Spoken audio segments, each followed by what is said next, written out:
Blog is a short term that means web log. Blog authors or bloggers can use a blog like a personal diary, a reflective portfolio, or even a process journal. In this case study, we talked to Tam Nguyen from the University of New South Wales. Tam uses blogs alongside her traditional 4-hour face-to-face studio class for first-year architectural students. This case study highlights benefits, but also outlines key considerations you need to be mindful of when you're teaching using blogs. We spent so much time presenting and looking at process work that we had no time to actually look at concepts.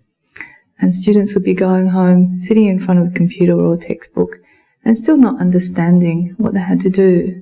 And so I changed my strategy and chose to use up all the studio time to help them understand that. And knowing that once they understand it, they can go away and produce what I wanted them to produce. So I decided to use blogs as the driving tool within my course. I had different sections for the course. The section that they did go to the most was the blog section. And every student has a personal blog. Their name appears on the top, and they can see all their other classmates as well, and they can click into each other's classmates and actually see the work. I think that's important, that everything's on show. It's a little bit Facebook-like, and I think that's what involves them so much. It's good to be able to reflect on the whole process at the end, and the advantage of the blog is also that you can look back and see where you've come from, and you can see the process that you've gone through, and you can look at other people's blogs and see the process that they've gone through.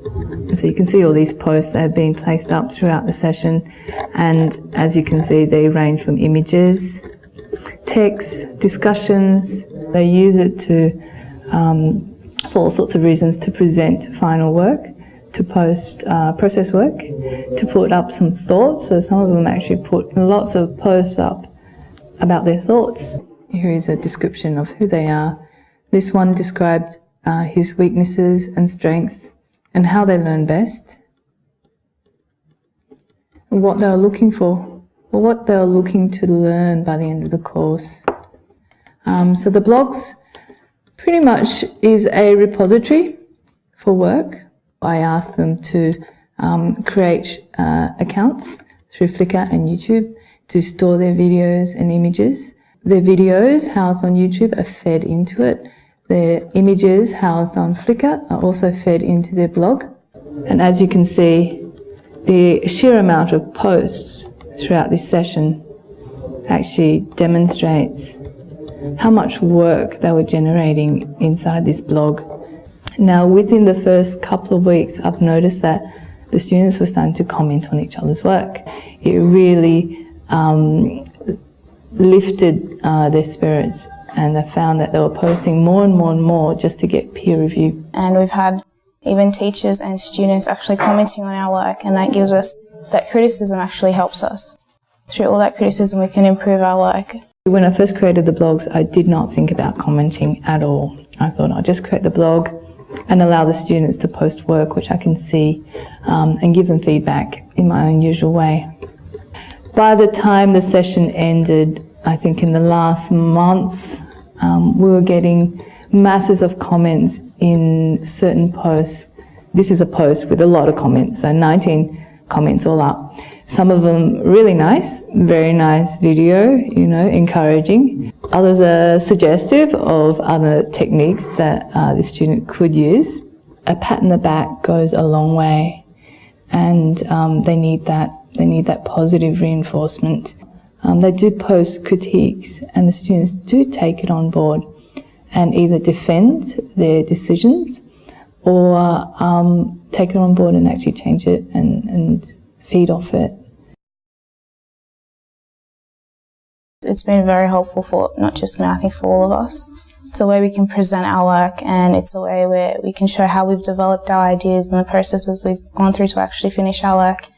And it's been really beneficial, I think.